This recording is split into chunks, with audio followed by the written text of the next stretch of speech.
Hi, and welcome back to what will be, I think, the final episode in this little mini-series. If you've been watching so far, I'd like to thank you very much for coming along on this fun little sort of experiment. I don't really know where the YouTube thing's going to go from here on. Probably a few little featurettes here and there. The restoration, for lack of a better word, is over now. I put the car back together yesterday. There's still little bits and bobs to do here and there, but that will go on until the end of time, won't it?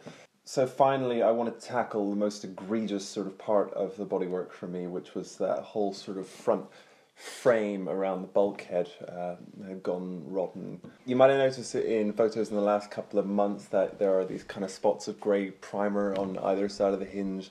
That's sort of like a half repair job leading up to this particular moment, so finally I can get that off the car.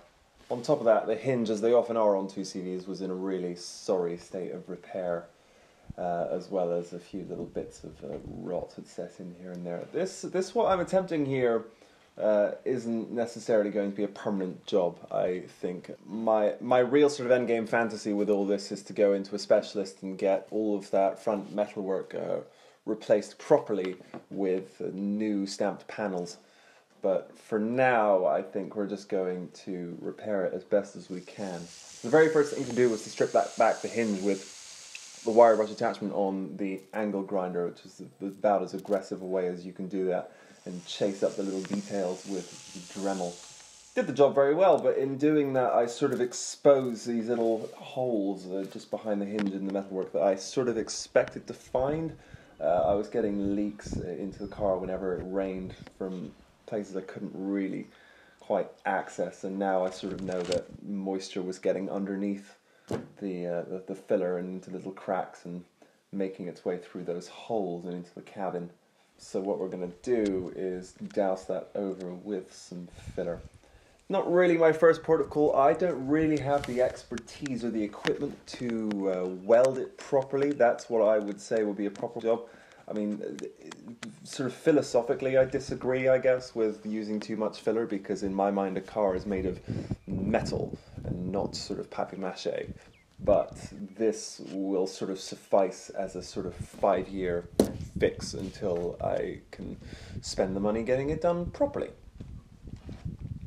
So while that's done, I thought I would spray up the sides with a few coats of clear coat. Now if you're unfamiliar, clear coat, it's basically, as it is in the name, it's sort of a kind of lacquer. What you're looking at in these sort of before shots is just the paint as it comes out of the can, and it's got this kind of matte, not particularly attractive finish that I want to gloss over. So a couple of liberal applications of clear coat with some rubbing down in between gets you a lovely finish without really too much effort. So I was very pleased with how that came out in the end.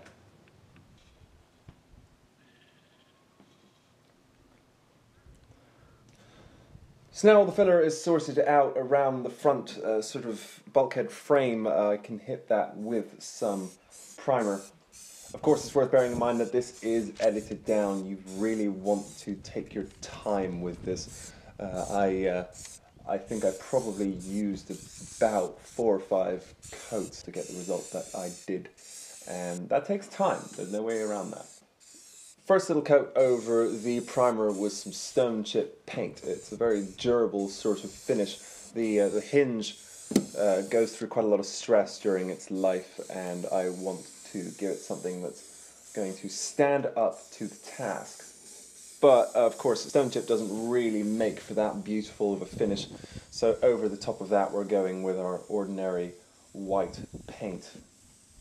So I had plenty of time sort of in between drying coats to address some of the smaller issues around other components that needed repairing.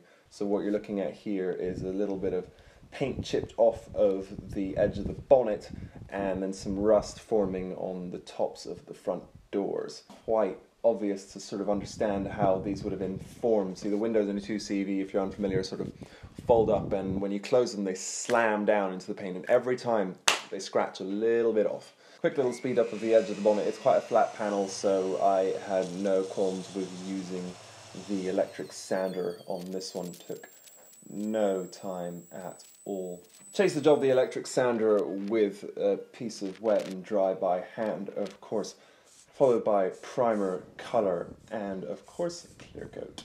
So we are grinding down the windowsills with some heavy grit sandpaper. Over the top again, once more we're using stone chip paint. I figure that sort of makes the most logical sense as a durable paint job that's going to stand up to the abuse that that window is going to deal to the windowsill for the remainder of its life.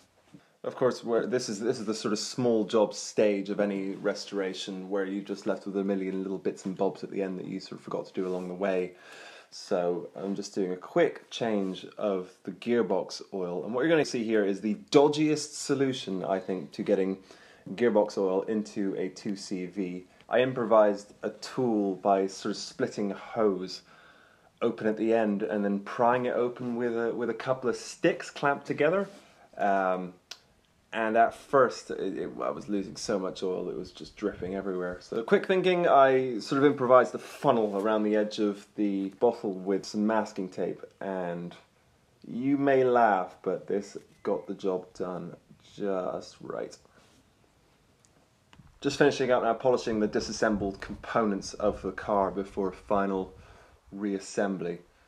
Rushing towards the end of the day now because I have had this car apart now for well over a week and it is getting boring not being able to leave the driveway. The final reassembly was a long time coming. If this isn't further proof that the Citroen 2cv was the easiest job any mainstream car maker ever had of assembling a car, I don't know what is. Final reassembly, once the bonnet came down, it was sort of a lot more emotional than I expected. It sort of hit me there, where like up until that point I'd been viewing the car as a sort of collection of flaws and bits and repair jobs that I had yet to do. So seeing it all come together again with those flaws removed was quite a joyous sight. I can only imagine what it's like to look at a car reassembled after a proper year-long restoration, let alone this week's effort. But I'm pleased to say the car is now back on the road and enjoying its daily use again.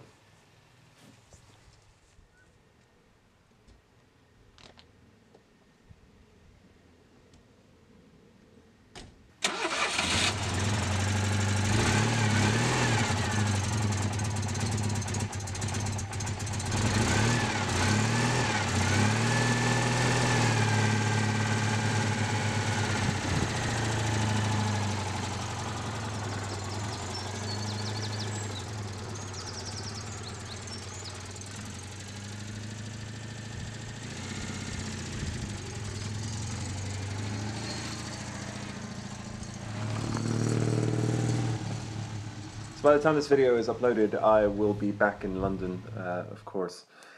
It's been a lovely week in the countryside, but I am happy to have my car back together in one piece again. And I'm happy to have my little Instagram page back to regular scheduling. So if you've been watching the series up until now, once again I'd like to thank you for coming along. I don't know what the future will hold for said YouTube channel, but we will figure out along the way, I think. Anyway, thank you for watching. Bye-bye.